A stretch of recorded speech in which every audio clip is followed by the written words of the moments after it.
A partir de agora a gente está gravando. Hoje nós vamos iniciar o capítulo 7 do Boa Nova, que tem como título A Luta contra o Mal. Nossa, vamos ver que mal é esse, que luta é essa, onde que esse mal está.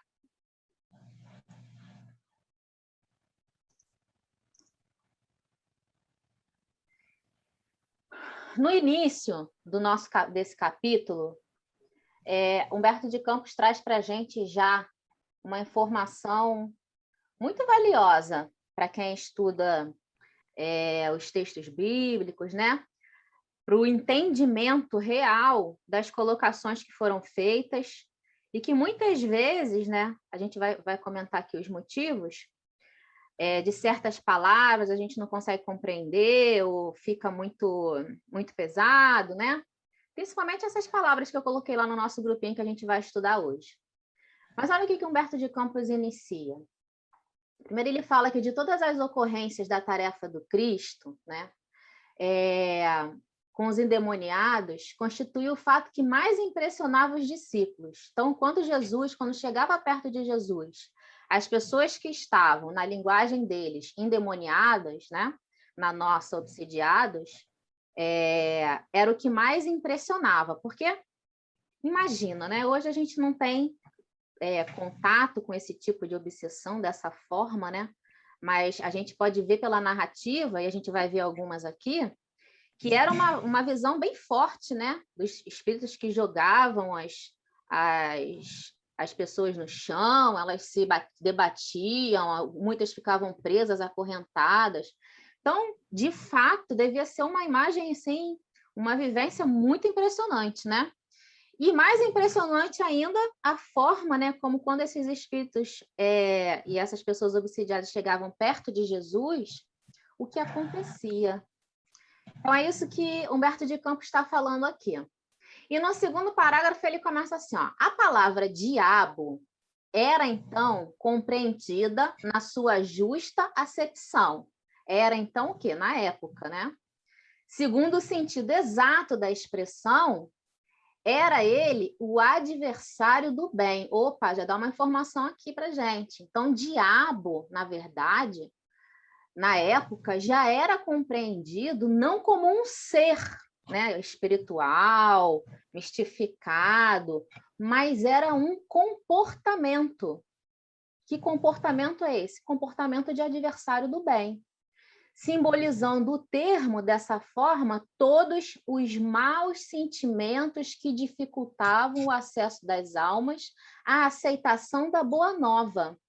Então, diabo não era, né, um ser sobrenatural, nem eram os espíritos que obsediavam as pessoas. Isso é outra coisa que a gente vai ver. Aqui Humberto de Campos está falando, era o adversário do bem. Todos os maus sentimentos, né? Porque o adversário do bem são justamente os nossos sentimentos que nos afastam dos ensinamentos e do caminho do Cristo. Vamos entender melhor isso aqui, ó. Fiz um quadrinho. Eu não estou vendo vocês, isso me dá uma agonia. Deixa eu ver se eu consigo ver. Agora eu estou vendo. Ó, quem quiser, como sempre, tá? Eu vou dar algumas informações aqui. Se não entender, se quiser parar, André, você se quiser complementar também, fica à vontade, tá? Se eu esquecer de alguma coisa. Então, olha só, para a gente poder ter esse entendimento, nós vamos ver os termos Satanás e Satã, faltou ali, diabo e demônios, que aparecem no texto da Bíblia, e aí a gente inclui os dois, a Bíblia como um todo, tá? Porque a Bíblia é formada do Antigo Testamento e do Novo Testamento. Então, aqui a gente está falando da Bíblia como um todo. Então, esses termos tiveram seu real significado modificado ao longo do tempo pelas narrativas de cada escritor. Que escritor é esse? Cada escritor de cada livro, né? Do Antigo Testamento e do Novo Testamento. De acordo com cada contexto histórico pelas traduções religiosas. Os livros, por exemplo, isso é um estudo muito amplo. Depois eu vou colocar lá no nosso grupo um vídeo que o André mandou, muito legal, de um professor, né, André? Aquele rapaz, ele é um professor, né? Ele é judeu, né? Não, eu acho que, se eu não me engano, eu ouvi ele falando que ele é ateu. Mentira, sério? E eu acho que isso que torna interessante, porque acho que ele não se pega a nenhuma religião, então ele tem uma visão bem parcial. Sim, É bem parcial. Muito bom. historiador mesmo. Muito bom. Bom, que ele é historiador e professor, tá lá, né? Já tinha visto. Então, vou colocar depois lá no nosso grupinho esse vídeo que vai aprofundar para quem tiver interesse em ver um pouco mais sobre essa expressão. Só que ele se atém só a Satanás e Satã. Se eu não me engano, né, André? Ele só se prende a Satanás e Satã. É, porque o diabo é uma consequência. Quando veio assim Isso, a gente para o grego, o que era traduzido antes como Satã, Satanás no isso. hebraico. O que ele não aborda é o demônios, que é a questão dos Ele não espíritos. aborda. Mas eu não É, me lembro se ele fala de diabo como tradução de Satanás e Satã. Até eu coloquei é, isso aqui no nosso slidezinho, mas eu não me recordo se ele fala. ele fala que no século II a.C., né, que teve só para lembrar o pessoal, né, teve aquele cativeiro da Babilônia, então o povo judeu foi dispersado por todo lugar. E o grego era o inglês da época, então eles viram a necessidade de traduzir a Bíblia deles, né, o Taná, né, que é a Isso, Torá e mais a os outros Torá. livros, para o grego, além do hebraico. E nessa tradução, o que no hebraico era Satanás, né? São Virou, derivações, virou diabo. virou diabo, isso aí. Isso aí ele está falando no texto dele. Gente, isso é um estudo para quem gosta, maravilhoso, mas é um estudo grande. Para você poder entender, você tem que entender isso, por exemplo, que o André falou, dos povos, né? Cada época de cada livro, o que cada povo, qual é a visão de cada povo, a época da monarquia, né? Isso tudo faz diferença demais, né?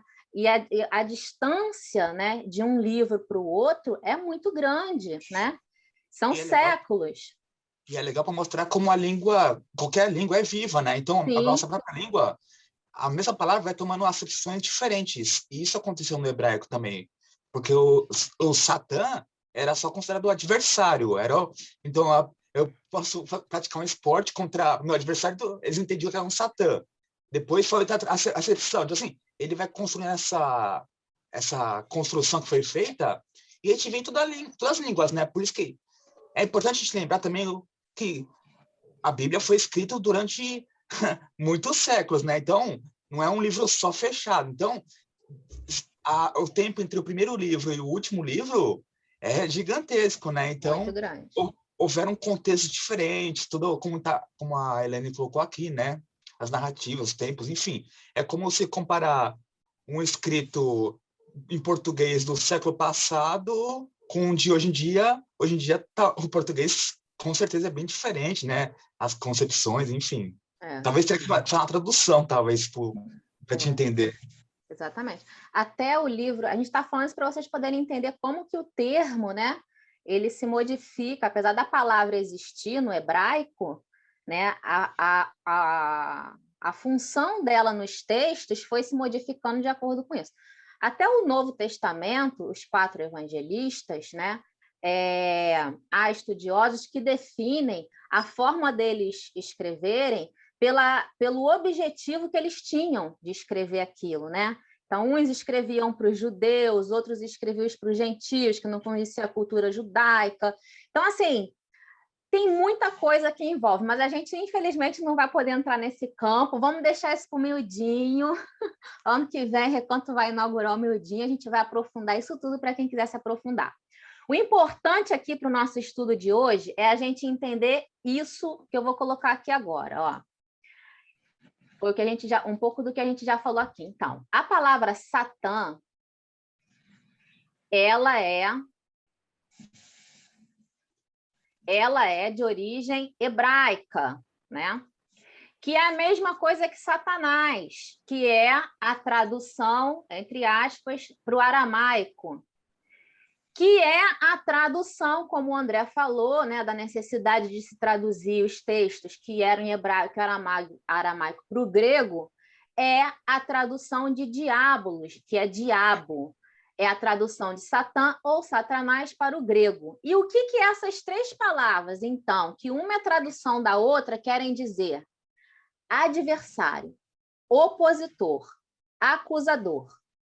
Então, é importante a gente entender aqui que Satã, Satanás e diabo não são figuras como a gente vem durante muito tempo. O meu Zoom tá dando um revertério hoje aqui. Vamos lá. Como a gente, durante muito tempo, foi catequizado a pensar que era uma figura demoníaca, que, né? O anjo, sei lá o quê, enfim. Não. Eu destaquei alguns textos aqui que a gente vai ver, constatar no próprio texto da Bíblia, que a função dessa palavra era essa, como disse Humberto de Campos, na sua origem. Então, vamos ver se era mesmo? Ah, não, tem mais uma. Tem mais uma aqui, que a gente vai ver. Ó. E demônio. Demônio é a mesma coisa que daimon, ou daimons, né? Só coloquei um aqui. Que demônio, sim. Demônio é uma palavra grega que esse, sim, significa um ser sobrenatural, que não necessariamente é bom ou mal.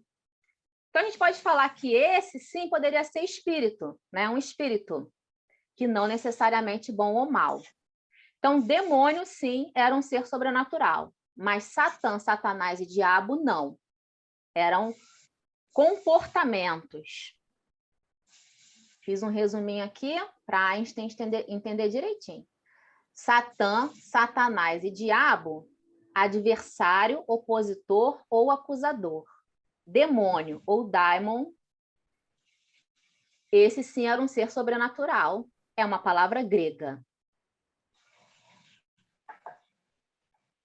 Então, vamos ver. Satanás no texto bíblico. Vamos ver se é opositor mesmo? Vamos lá.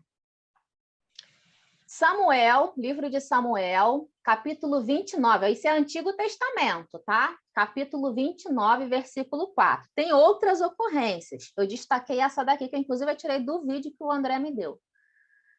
Olha como que está lá no texto. Faze voltar este homem para que torne ao lugar em que tu o puseste, e não desça conosco a batalha. Eles estão falando aqui de um homem, né, de uma batalha, para que não se torne nosso adversário na batalha, pois com que poderia este agradar ao seu senhor? Sem entrar no contexto aqui da história, que seria bem interessante, mas sem entrar, ali onde está adversário, no texto em hebraico, está Satã. Então, olha o significado da palavra Satã no texto. Adversário. Não traga, não leve esse homem a lugar nenhum para que ele não se torne nosso adversário na batalha. Então, pelo menos nesse trecho aqui, a gente confirmou que Satã era, sim, opositor. Adversário, opositor. Aqui um texto de Marcos, aí já é Novo Testamento.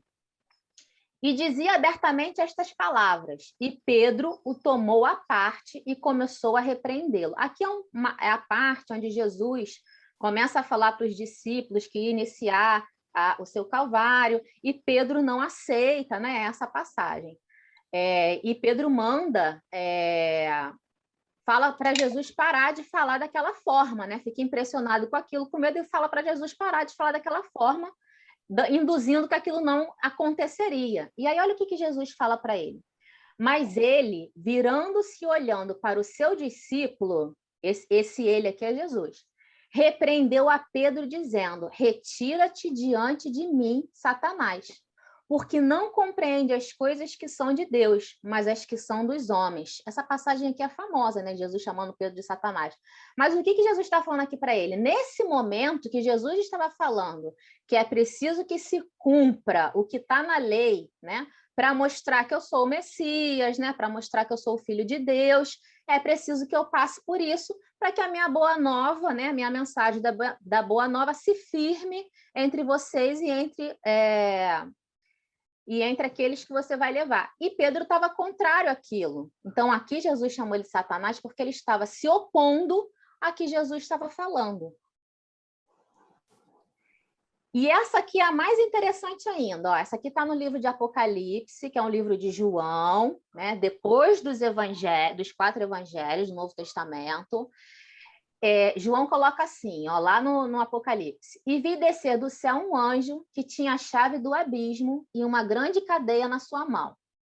Ele prendeu o dragão, a antiga serpente, a serpente lá da Gênesis, né, que representa o mal, que no Apocalipse já virou um mal gigantesco, né, e aí virou um dragão, que é o diabo e Satanás. Olha que interessante, ele coloca aqui. Ele já coloca diabo e Satanás, ele fala diabo e Satanás, já iguala, já diz diabo e Satanás é a mesma coisa, viu? E é o mal, né? A oposição ao evangelho, a oposição à boa nova, aos ensinamentos do mestre, e amarrou por 1000 anos. Então, aqui são três textos tirados da Bíblia, um do Antigo Testamento, 2 do Novo Testamento, que mostram, de fato, Satanás, a palavra Satanás, como sendo opositor, adversário, sempre da boa nova, sempre do evangelho, e demônio, no texto da Bíblia também. Aí a gente vai ver que é outro aspecto. Aqui, demônio, a gente vai achar nas passagens que Jesus fazia justamente a cura, né, dos obsediados. Esse aqui, ó, tá lá em Lucas. E quando vinha chegando o demônio, o derrubou e convulsionou. Porém, Jesus repreendeu o espírito imundo e curou o menino e o entregou a seu pai. Essa passagem, se não me engano, é a passagem do epilético, né? Deixa eu ver. Lucas. André, se quiser acrescentar, fica à vontade, tá? Eu fiz um resumo do resumo para a gente poder entender. Aqui precisa deixar claro, né, que para a doutrina espírita não existe um ser criado eternamente por mal, porque ia contradizer um Deus soberanamente justo e bom, por exemplo, né? Porque é incabível um Deus que seja amoroso criar uma criatura que seja fadado eternamente ao mal, né? Então, o que a gente entende é que existem espíritos que estão transitoriamente na ignorância, né, etc. E eu acho interessante a gente não olhar só fora, né? Nós, às vezes, somos esses demônios, né? Nesse contexto negativo, né? Porque no contexto da Bíblia, o demônio era até Aí um você pouco está antes, né? antecipando o estudo, hein? Oi? Aí você está antecipando o estudo, hein? Ah, desculpa. Tô brincando, pode falar. Não, pode. Mas isso é importante que o André falou, né? A gente Porque a entender. gente precisa criar tirar essa mitologia, né?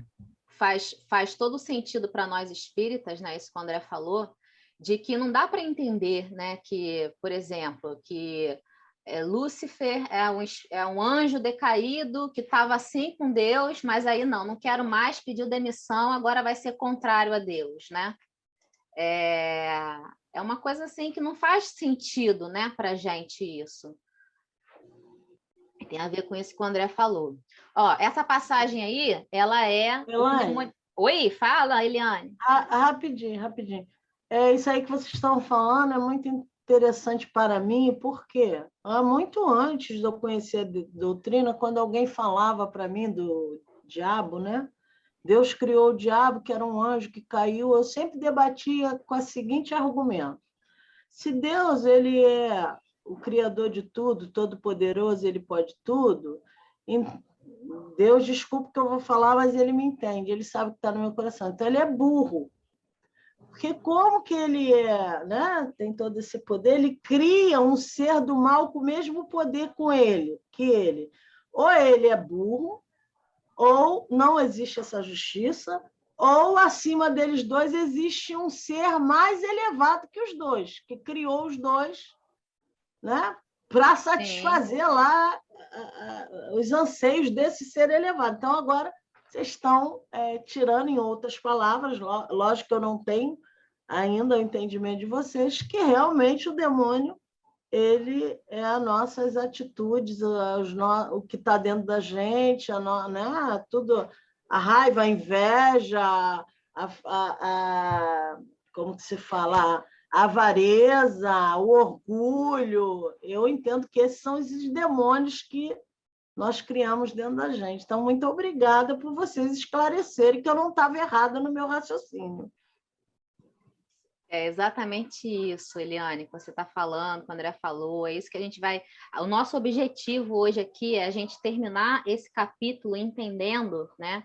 O título do capítulo é a luta contra o mal, né? Entender que que essa luta é uma luta interna, porque existe Deus, Criador Supremo, né? Soberanamente justo e bom. E existem as criaturas que somos nós, todas iguais, né?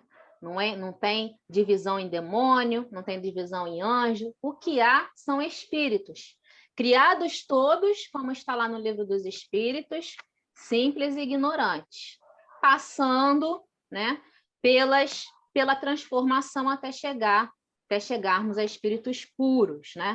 Então, nessa trajetória, através do livre-arbítrio, é que nós vamos nos criando espíritos maus ou espíritos ruins. Então, é tudo a mesma... Espírito encarnado é tão mal quanto espírito desencarnado, né?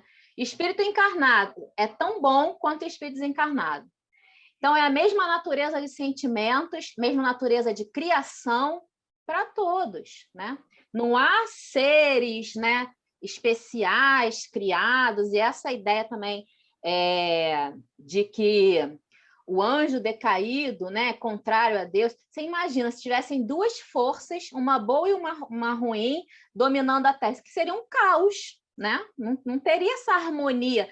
A harmonia que eu digo, né? Você fala assim, mas a gente não está em harmonia, a sociedade está louca. Eu digo a harmonia da natureza de Deus, né? A aplicação da sua lei para todos, né? A lei que equilibra a natureza, né? Sobretudo, não haveria essa harmonia, essa paz, esse equilíbrio, se existissem duas forças contrárias o tempo inteiro degladiando aqui, conduzindo o nosso planeta. Mas a gente tem muita coisa para a gente ver ainda, aos poucos a gente vai construindo essa ideia. Pri, quer falar, Pri?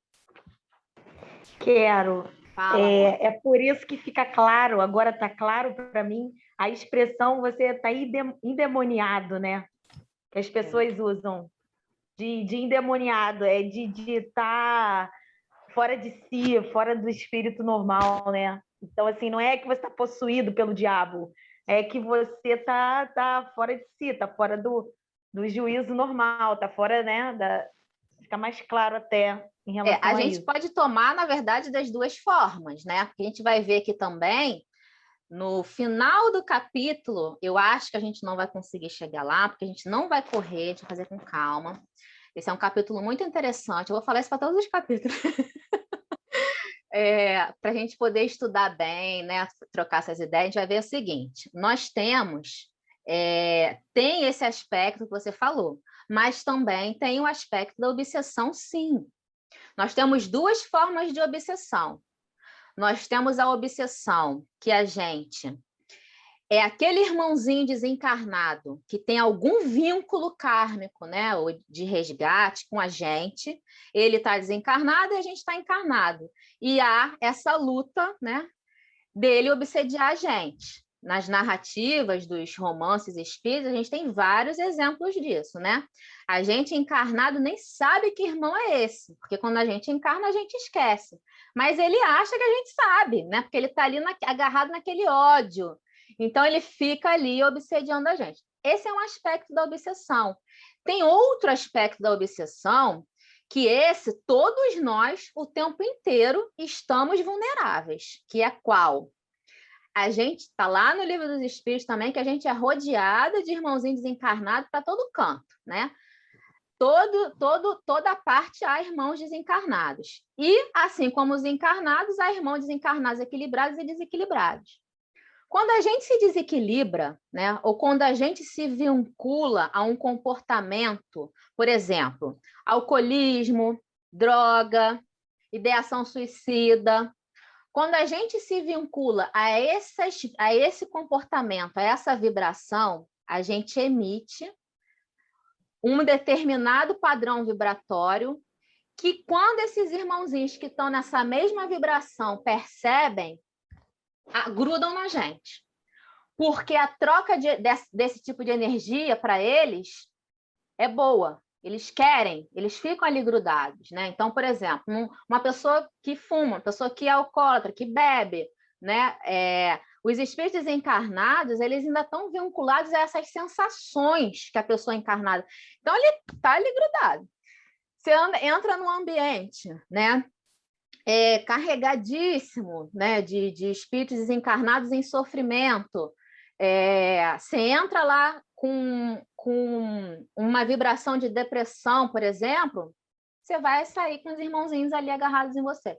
Então, e aí vai, tá? São muitos exemplos, eu estou resumindo aqui.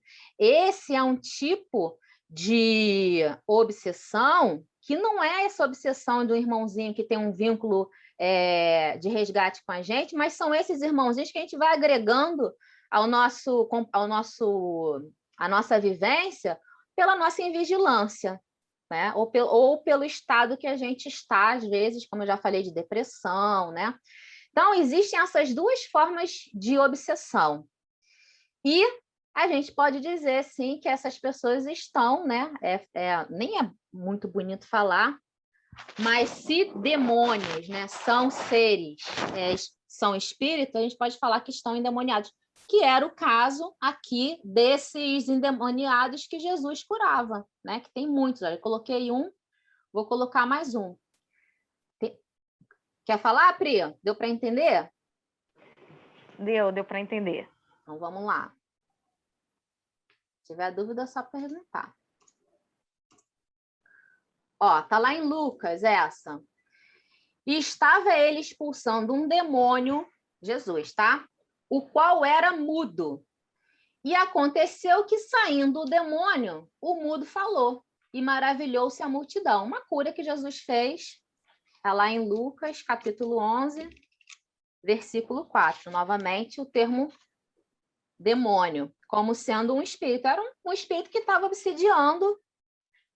Deixa eu ver, 11, 14.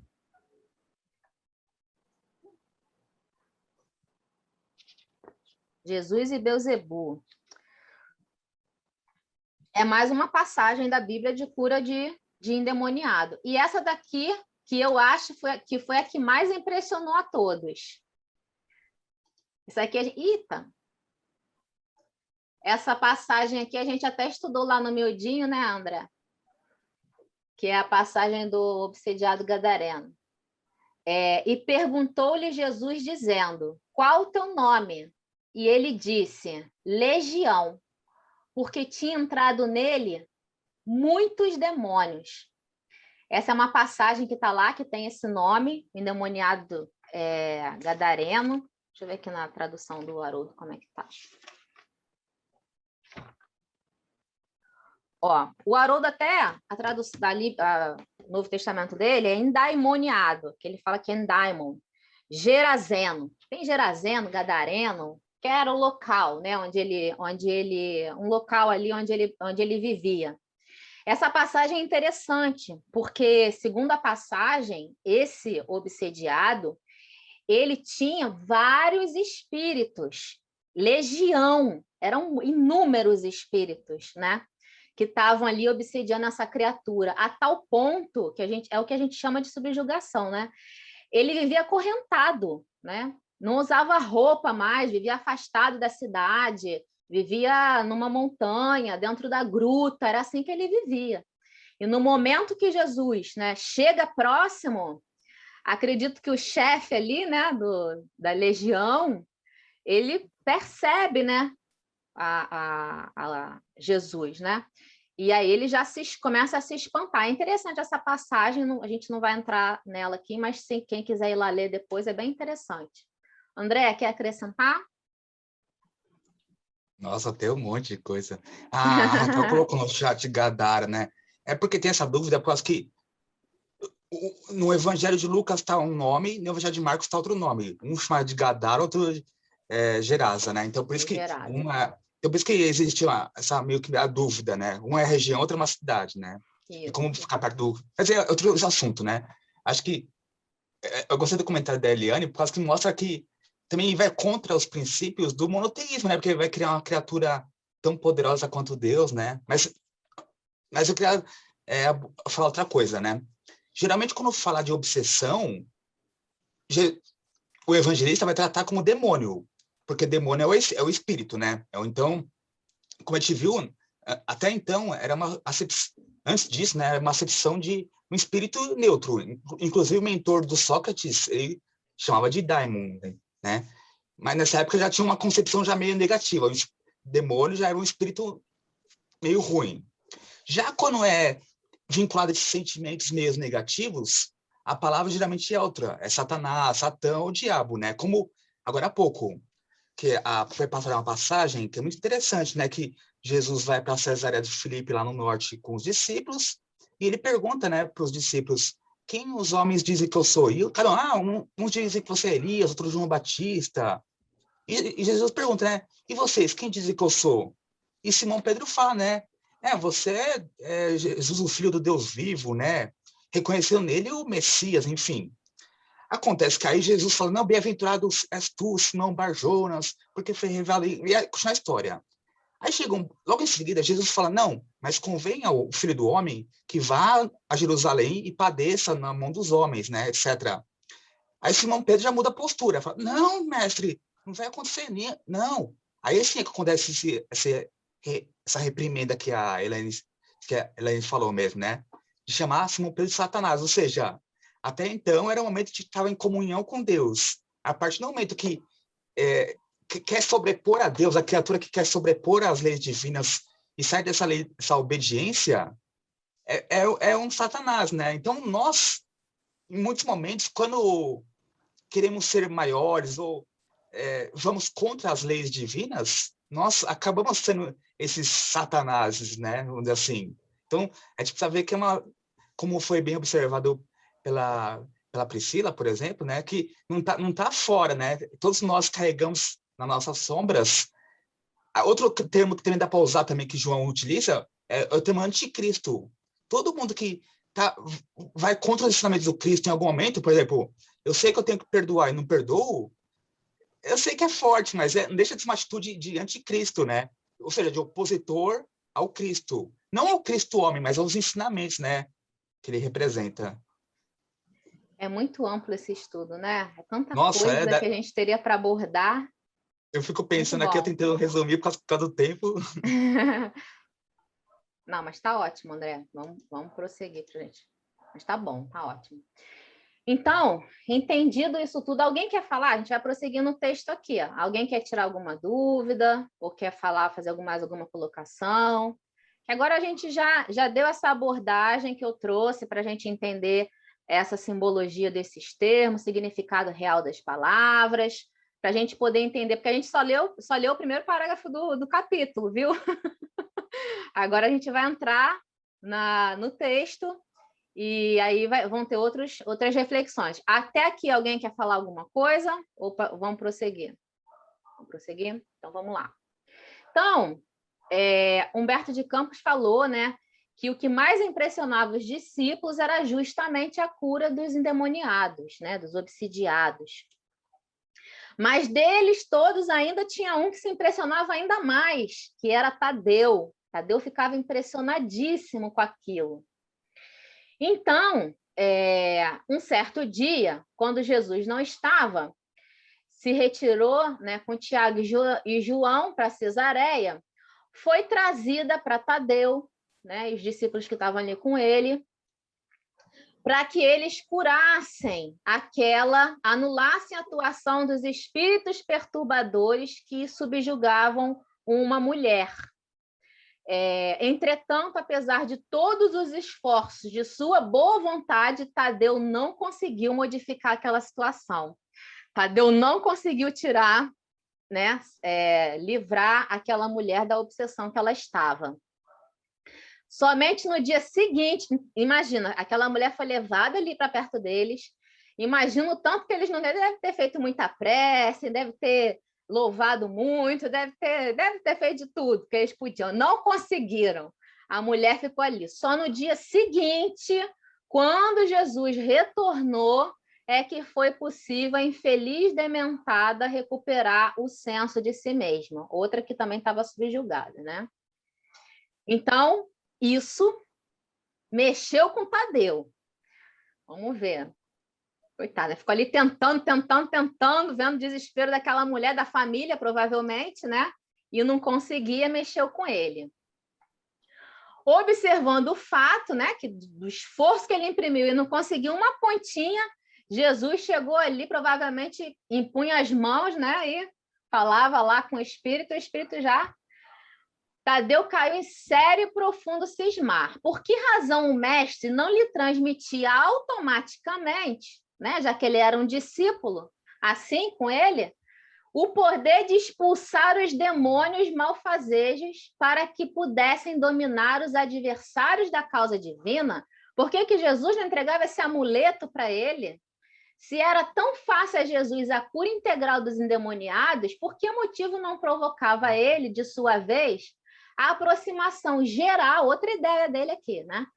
Geral de todos os inimigos da luz, a fim de que, pela sua autoridade, fossem definitivamente convertidos ao reino de Deus. Ele queria uma sessão de descarrego. Por que Jesus não junta todo mundo, bota uma placa aqui na entrada da casa de Pedro, fala assim, amanhã, sessão de descarrego, tragam todos os seus parentes que estão obsediados. Por que Jesus não faz isso de uma vez só, né? Fica curando de um em um, andando e curando, essa é a ideia de Tadeu. Vamos ver o que Jesus fala para ele. E aí, com essa ideia, né, maravilhosa, que Jesus não tinha pensado ainda, né, Tadeu? Jesus não pensou nisso, mas eu vou dar essa ideia para ele, que essa ideia é muito boa que eu tive. Ele foi conversar com o mestre, já era noitinha, né? E ele começou, numa noite tranquila, né? Ele começou a fazer as ponderações dele. E Jesus faz a seguinte pergunta para ele. E aí, eu vou repetir isso muitas vezes no nosso estudo do Boa Nova, vocês vão cansar de ouvir. As perguntas que Jesus fez aos discípulos são perguntas que nós temos que nos fazer o tempo inteiro. São perguntas para nossa reflexão, né? E olha a pergunta que Jesus fez. Tadeu, depois de ouvir todas essas reclamações, de Tadeu, eu não consegui curar, você não me passa esse amuleto, vamos juntar todo mundo aqui, curar todo mundo de uma vez, dá muito trabalho isso, curar de um em um. Depois que Tadeu falou isso tudo para Jesus, ele vira e fala assim, Tadeu, qual o principal objetivo das atividades de tua vida? Se Jesus faz essa pergunta para mim, acho que eu nunca mais abro a minha boca perto dele. Até virar espírito puro.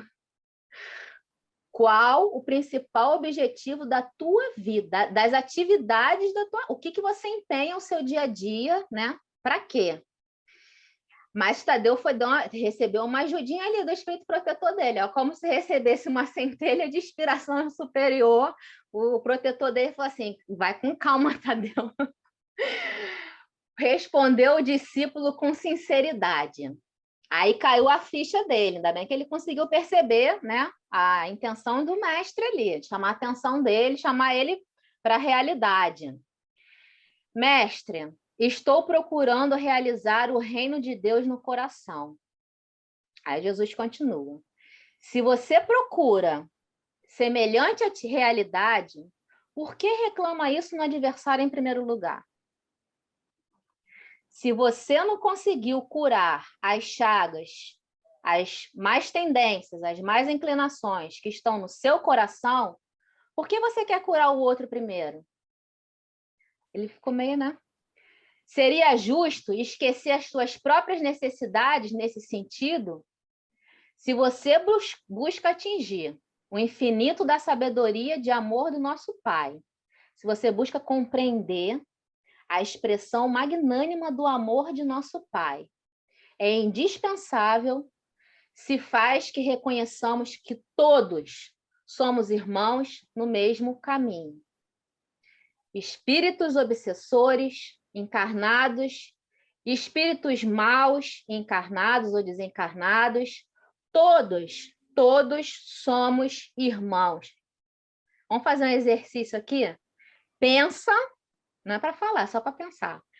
Pensa naquela criaturazinha, ou que convive com você, ou que se for uma pessoa pública, qualquer uma, né? Ou você viu no noticiário fazendo uma maldade muito grande.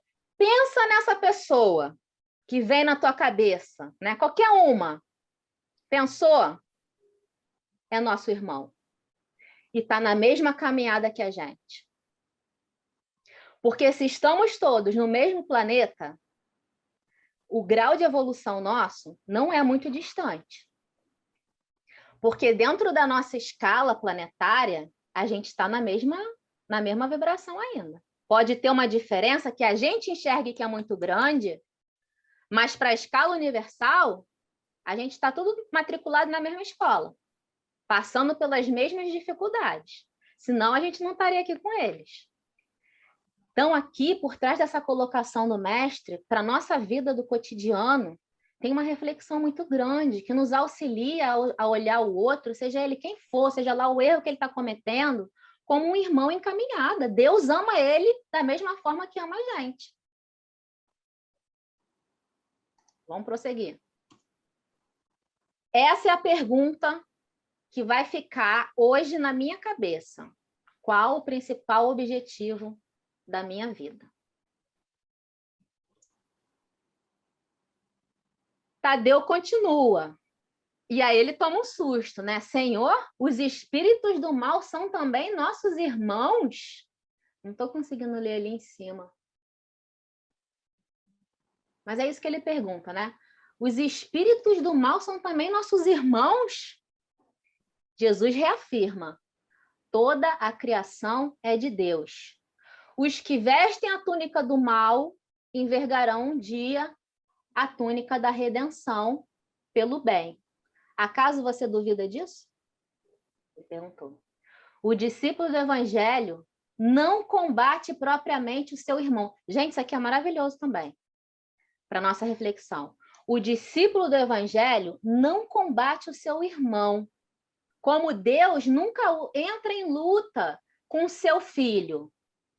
Aquele apenas combate, aquele que ele está falando, o discípulo do evangelho. O discípulo do evangelho apenas combate toda manifestação de ignorância. Porque a pessoa, ela não é o erro que ela comete. O erro que a gente comete é uma situação transitória da condição imperfeita que nós estamos. A pessoa, o espírito imortal, é muito mais do que esse erro que ele comete.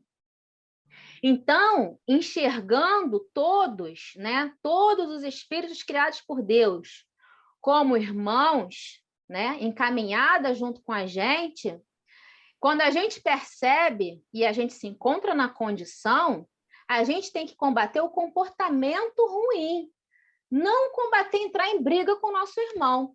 Eu fiz um quadrinho aqui, eu acho que hoje a gente vai...